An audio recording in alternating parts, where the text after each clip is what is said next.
nama saya Nikade Nadia Swirita Putri, nomor 24, kelas 11 IPA 7. Di sini saya akan menjelaskan tentang evolusi tulang. Perkenalkan, nama saya Nikade Eridin Susanti, absen 25 dari kelas 11 IPA 7. Di sini saya akan menjelaskan bagian dari persendian.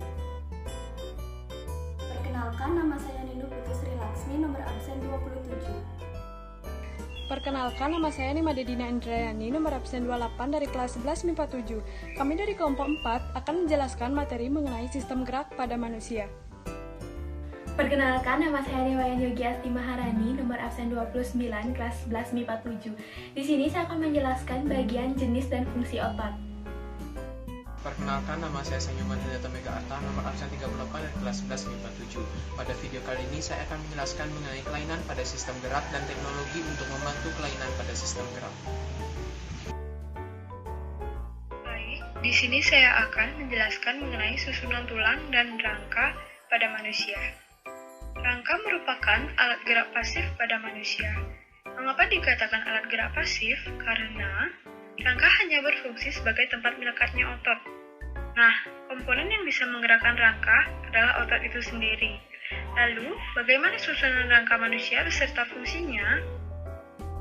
Fungsi rangka adalah sebagai berikut. Selain sebagai alat gerak pasif, ternyata rangka juga memiliki fungsi yang cukup penting, yakni sebagai berikut. Pertama, memberi bentuk atau postur tubuh. Kedua, tempat melekatnya otot rangka. Ketiga, pelindung organ-organ bagian dalam yang umumnya bersifat lunak. Keempat, bekerja secara simultan dengan otot dan sistem saraf. Kelima, tempat pembentukan kalsium. Keenam, tempat pembentukan sel-sel darah. Ketujuh, mampu menyimpan energi berupa lemak dan sumsum kuning. Kedelapan, turut berperan dalam proses imunologis. Selanjutnya, struktur tulang. Penyusun rangka manusia. Sebagai penyusun rangka, tulang memiliki beberapa lapisan dari ala luar ke dalam secara berturut-turut, yaitu periosteum, tulang kompak, tulang spons, endosteum, dan sumsum tulang.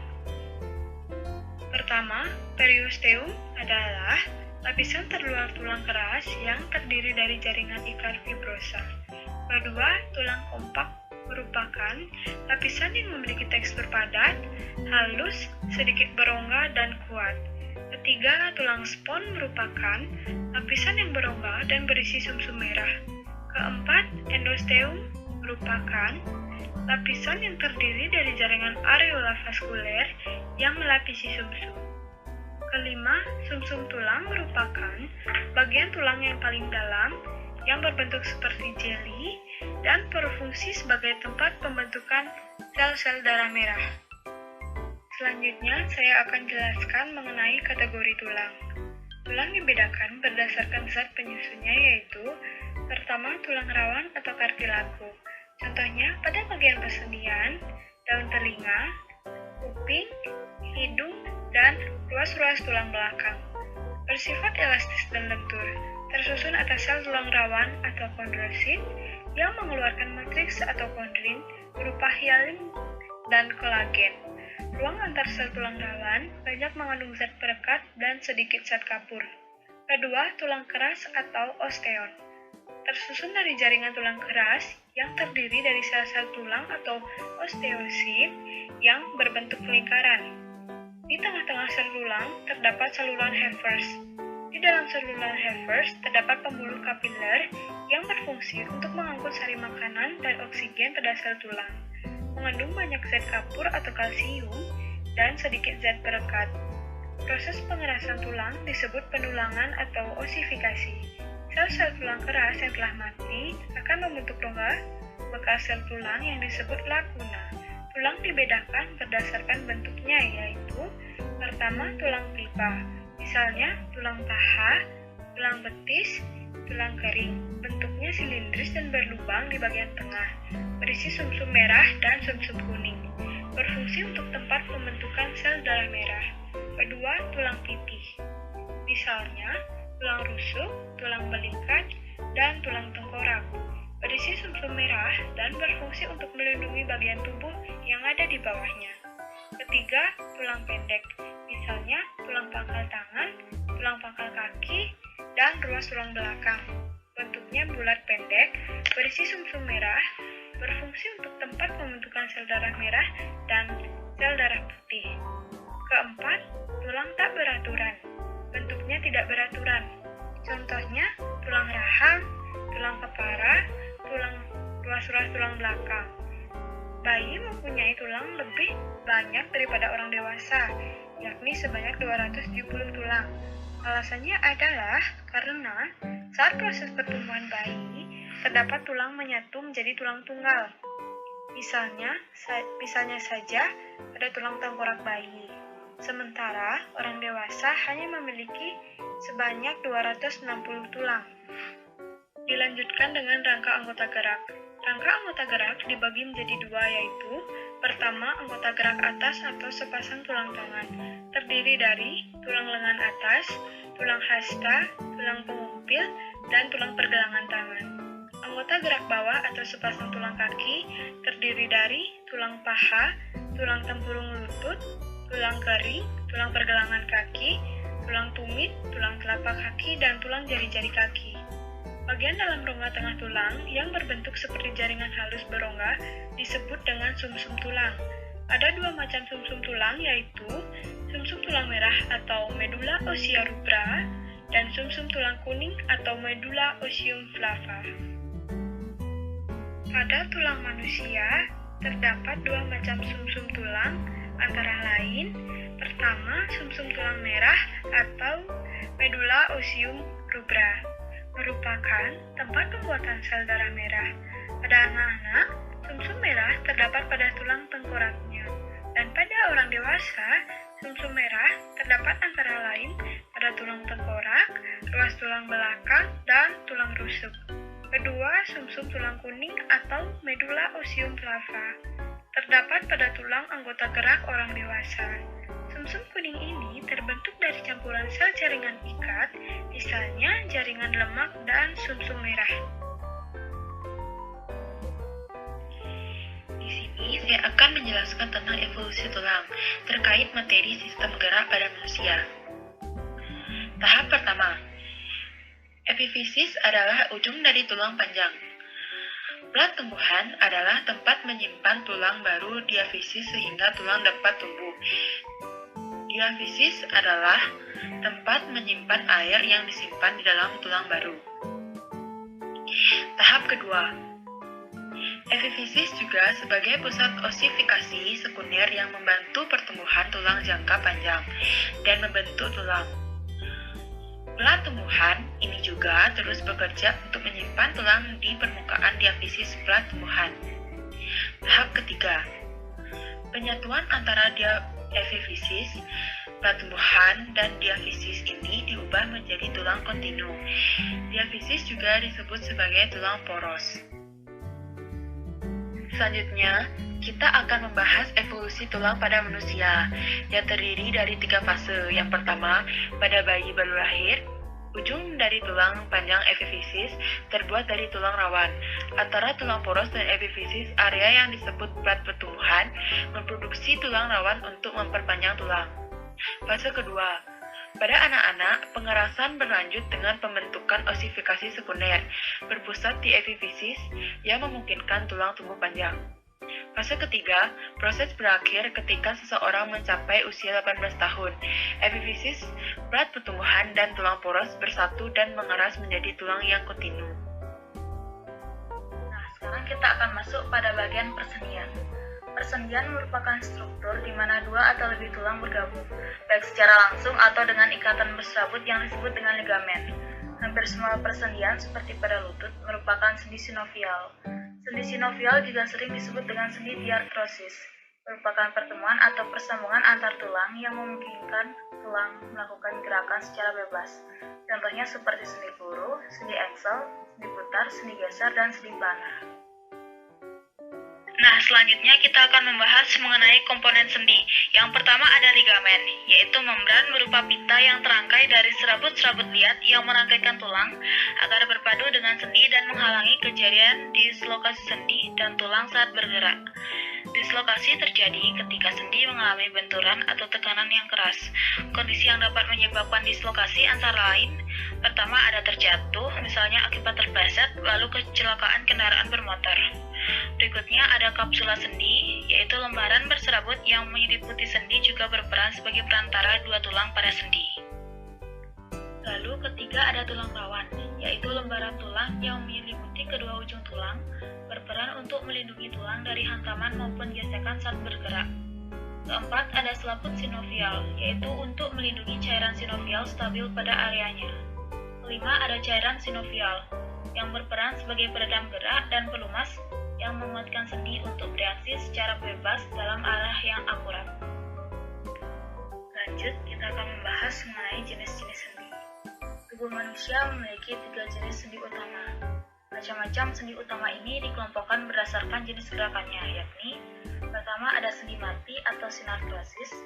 Sendi ini bersifat paten atau tidak bisa digerakkan, yang mana sendi ini menghubungkan dua tulang atau lebih yang berdekatan. Contoh sendi mati adalah sendi penghubung tulang tengkorak. Kedua ada sendi kaku atau amfiartrosis. Sendi ini bisa sedikit bergerak. Sendi ini memiliki nama lain, yakni sendi tulang rawan. Salah satu contoh sendi kaku adalah sendi di antar tulang rusuk. Ketiga, ada sendi gerak atau diartrosis. Nah, sendi ini yang paling umum di dalam tubuh manusia. Sendi ini juga memiliki cairan mirip pelumas bernama sinovial. Lewat peran sinovial ini, semua jaringan sendi bisa bebas atau leluasa bergerak. Contoh dari sendi diartrosis adalah sendi pada lutut, ruas telapak tangan, dan sendi bahu. Berikutnya kita akan membahas mengenai jenis gerak pada persendian. Yang pertama ada gerak inverse dan gerak eversi. Gerak inverse ialah gerak membuka telapak kaki ke arah dalam, sedangkan di gerak everse merupakan gerak kaki membuka ke arah luar atau gerak memilingkan kaki. Kedua ada gerak pronasi dan gerak supinasi. Gerak pronasi ialah gerak menelungkupkan tangan, sedangkan gerak supinasi ialah gerakan menengadahkan tangan. Ketiga ada gerak elevasi dan gerak depresi. Gerak elevasi ialah gerak menengadahkan kepala, sedangkan gerak depresi ialah gerakan menurunkan atau menundukkan kepala. Keempat ada gerak aduksi dan gerak abduksi. Gerak aduksi ialah gerak mendekati tubuh, sedangkan gerak abduksi ialah gerak menjauhi tubuh. Contoh gerak aduksi dan gerak abduksi ialah gerakan membuka tungkai kaki, gerak merenggangkan tangan, dan gerak mengacungkan tangan. Lalu kelima ada gerak fleksi dan gerak ekstensi. Gerak fleksi ialah gerakan membengkokkan atau menekuk, sedangkan gerak ekstensi ialah gerak meluruskan. Contoh gerak fleksi dan gerak ekstensi ialah gerak pada siku, gerak pada lutut, gerak pada ruas-ruas jari, dan gerak pada bahu. Nah, sekarang kita akan membahas mengenai jenis persendian berdasarkan arah pergerakannya. Ada sendi peluru, yaitu persendian yang memungkinkan terjadinya gerakan ke segala arah. Sebagai contoh yaitu hubungan antara gelang panggul dengan tulang paha, lalu antara tulang atas dan gelang bahu. Kedua yaitu sendi engsel, merupakan sendi yang memungkinkan terjadinya pergerakan satu arah saja. Biasanya sendi engsel hanya bisa diluruskan atau ditekuk. Sendi engsel terdapat pada tulang lutut dan siku. Berikutnya adalah sendi putar, yaitu persendian yang memungkinkan terjadinya gerakan berputar. Sebagai contoh yaitu hubungan antara tulang tengkorak dengan tulang atlas. Berikutnya adalah sendi geser atau condyloid, yaitu persendian yang memungkinkan terjadinya gerakan bergeser. Sebagai contoh, persendian pada ruas-ruas tulang belakang. Berikutnya adalah sendi gulung, ditandai dengan adanya rongga sendi dan bagian ujung tulang yang berbentuk ulat. Persendian ini menghasilkan gerakan dua sumbu arah secara fleksibel, kecuali gerak memutar. Contoh sendi gulung yaitu sendi yang ada di antara rahang, serta antara tulang telapak tangan dengan tulang jari tangan. Lalu ada sendi plana, yaitu persendian yang memungkinkan terjadinya gerakan kedua arah. Sebagai contoh yaitu hubungan antara tulang ibu jari dengan tulang telapak tangan. Berikutnya kita akan membahas mengenai fungsi dan jenis otot. Otot adalah alat gerak aktif pada manusia. Maksud dari alat gerak aktif adalah otot memiliki kemampuan kontraksi untuk menggerakkan rangka. Jadi, tulang adalah alat gerak pasif yang digerakkan oleh otot, sementara otot adalah alat gerak aktif yang menggerakkan tulang-tulang. Otot-otot dalam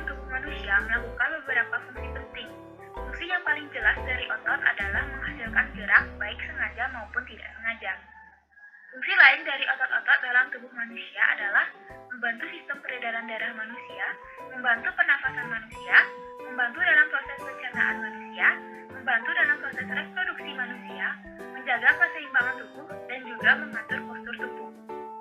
Otot terbagi menjadi 3, yaitu otot polos, otot lurik, dan otot jantung. Berikut perbedaan otot polos, otot lurik, dan otot jantung.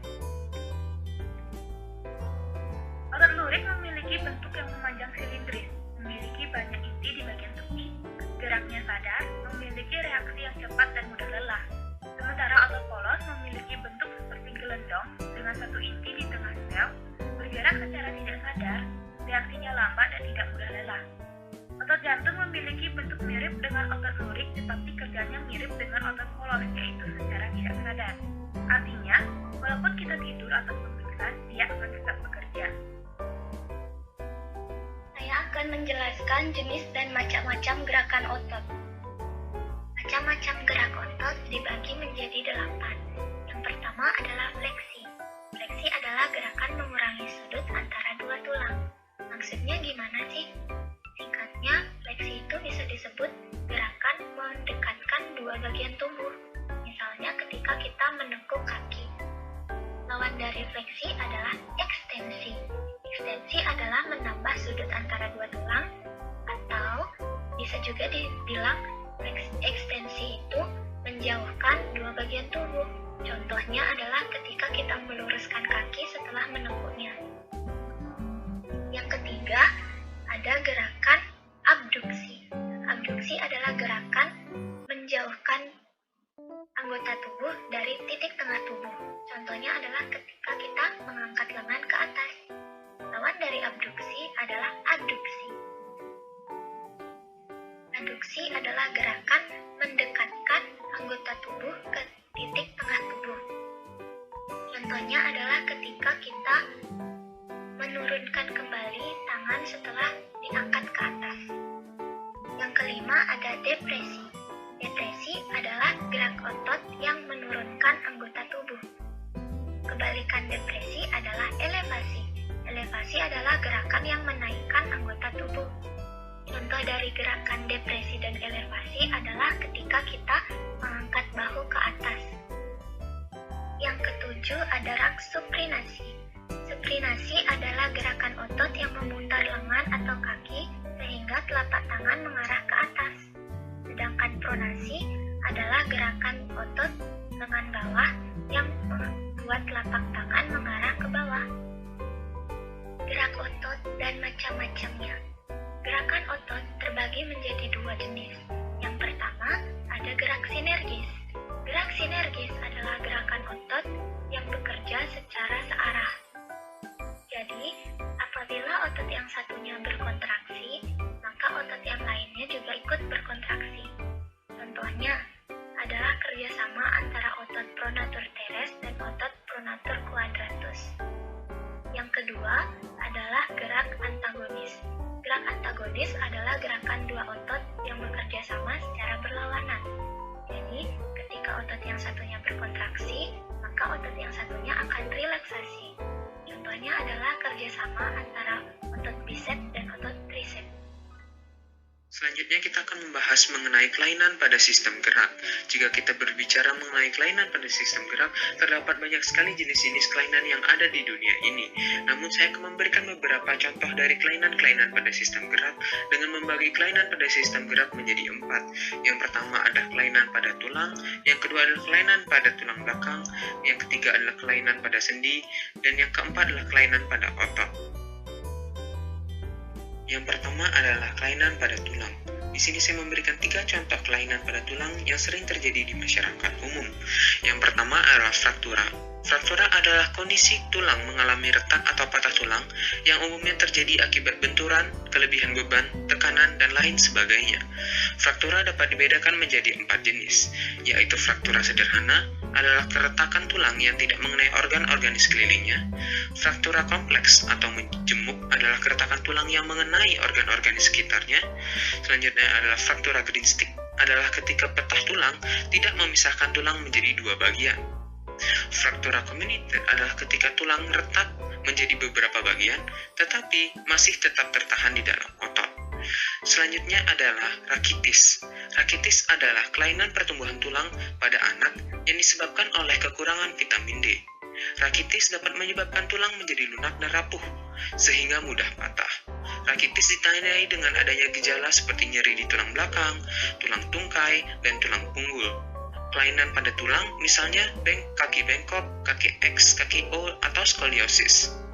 Pertumbuhan tinggi badan yang terhambat, mudah mengalami patah tulang akibat tulangnya rapuh, dan juga kelainan gigi. Penyakit yang terakhir adalah osteoporosis. Osteoporosis adalah penyakit tulang yang paling umum bagi manusia. Osteoporosis adalah suatu keadaan di mana tulang menjadi rapuh dan mudah patah. Itu disebabkan karena hormon-hormon estrogen maupun testosteron. Selanjutnya adalah kelainan pada tulang belakang. Yang pertama adalah lordosis. Lordosis adalah kelainan tulang belakang yang menyebabkan kelengkungan berlebihan pada bagian bawah sehingga bokong lebih menonjol. Anak-anak mungkin mengalami lordosis, akan tetapi pada kebanyakan kasus, kondisinya akan semakin membaik seiring waktu. Yang kedua adalah skoliosis. Kelainan tulang belakang yang melengkung berlebihan ke samping. Sebagian besar kasus skoliosis itu ringan, tetapi kondisinya bisa memburuk seiring waktu ketika anak bertambah usia. Pada kasus parah, kondisi tulang belakang yang bengkok ini bisa melumpuhkan dan mengganggu fungsi paru-paru karena lekukan tulang belakang dapat mengurangi jumlah ruang di dada. Yang terakhir adalah kifosis. Kifosis adalah kelainan tulang belakang yang membuat punggung atas menjadi bulat ke depan secara berlebihan. Akibatnya kondisi ini membuat tubuh Anda menjadi terlihat bungkuk. Kondisi tulang belakang yang bengkok ini dapat terjadi pada usia berapapun. Kelainan tulang belakang ini terjadi akibat malformasi atau tulang belakang yang terjepit dari waktu ke waktu. Yang ketiga adalah kelainan pada sendi. Yang pertama adalah dislokasi. Dislokasi adalah keluarnya bongkol sendi dari mangkuk sendi, keadaan di mana tulang-tulang yang membentuk sendi tidak lagi berhubungan secara anatomis atau tulang lepas dari sendi. Biasanya disebabkan oleh cedera atau trauma akibat benturan yang keras. Yang kedua adalah terkilir. Terkilir adalah gangguan sendi akibat gerakan sendi yang tak biasa, dipaksakan, dan bergerak secara tiba-tiba. Terkilir dapat menyebabkan rasa yang sangat sakit dan bengkak pada bagian yang terkilir. Selanjutnya adalah ankilosis. Ankilosis adalah gangguan pada sendi yang menyebabkan sendi tidak dapat digerakkan di mana ujung-ujung antar tulang serasa bersatu. Hal ini biasanya disebabkan oleh trauma dan degenerasi sendi. Yang terakhir adalah artritis. Artritis atau radang sendi adalah peradangan yang terjadi pada satu atau beberapa sendi sehingga menyebabkan sendi menjadi kaku dan sulit untuk digerakkan. Berdasarkan penyebabnya, radang sendi dapat dibedakan menjadi beberapa jenis. Yang pertama adalah osteoartritis adalah radang sendi yang disebabkan oleh penipisan dan kerusakan tulang rawan. Yang kedua adalah rheumatoid arthritis adalah radang sendi yang disebabkan oleh penyakit autoimun. Yang ketiga adalah reaktif arthritis adalah radang sendi yang disebabkan oleh reaksi peradangan yang terjadi di bagian tubuh yang lain. Yang keempat adalah septic arthritis adalah radang sendi yang disebabkan oleh infeksi bakteri, virus atau jamur pada sendi. Yang kelima adalah gout arthritis adalah radang sendi yang disebabkan oleh penumpukan kristal asam urat di dalam sendi. Kelainan yang terakhir adalah kelainan pada otot. Yang pertama adalah atrofi otot. Atrofi terjadi ketika massa otot menurun atau hilang yang disebabkan karena tidak bergerak dalam waktu lama, cedera otot, dan penyakit syaraf yang memicu kelumpuhan. Selanjutnya adalah distrofi otot. Distrofi menyebabkan otot lemah. Gangguan ini bersifat genetik, yang mana penyebabnya adalah mutasi gen yang berperan menjalani fungsi dan pembentukan struktur otot. Pada kasus yang parah, distrofi otot bisa mempengaruhi jantung dan otot pernafasan lain. Yang terakhir adalah penyakit Parkinson. Terjadi karena tubuh kekurangan zat dopamin yang berperan dalam mengatur gerakan tubuh. Pada kondisi ini, terdapat kerusakan sel saraf di otak yang menyebabkan gerakan tubuh menjadi lambat dan tidak normal. Ada 3 gejala utama penyakit Parkinson, yakni tremor, gerak tubuh melambat, dan kaku otot. Setelah membahas mengenai kelainan pada sistem gerak, sekarang saya akan membahas mengenai teknologi untuk membantu kelainan sistem gerak. Seperti yang kita ketahui, perkembangan teknologi pada zaman ini sangatlah maju, yang mana hal ini juga membantu dalam menangani kelainan sistem gerak menjadi lebih efektif. Sekarang saya akan menyebutkan beberapa peranan teknologi dalam menangani kelainan sistem gerak. Yang pertama adalah pada penyembuhan tulang patah, terdapat pemasangan gips atau bahan kapur yang diletakkan di sekitar tulang yang patah, terdapat pembidaian atau menempatkan benda keras di sekitar tulang yang patah, dan yang ketiga terdapat pembedahan internal atau menempatkan batang logam pada tulang yang patah melalui operasi. Yang kedua adalah pada penyembuhan kanker. Terdapat kemoterapi atau menggunakan obat untuk membunuh sel kanker, terdapat radioterapi atau pengobatan kanker dengan radiasi sinar X, dan yang terakhir terdapat operasi limb ablation atau mengamputasi tulang yang terkena tumor ganas. Dan yang terakhir terdapat tangan dan kaki bionik. Tangan dan kaki bionik adalah pengembangan teknologi dari tangan dan kaki buatan yang digunakan untuk menggantikan fungsi dari tangan atau kaki yang hilang akibat kelainan maupun amputasi.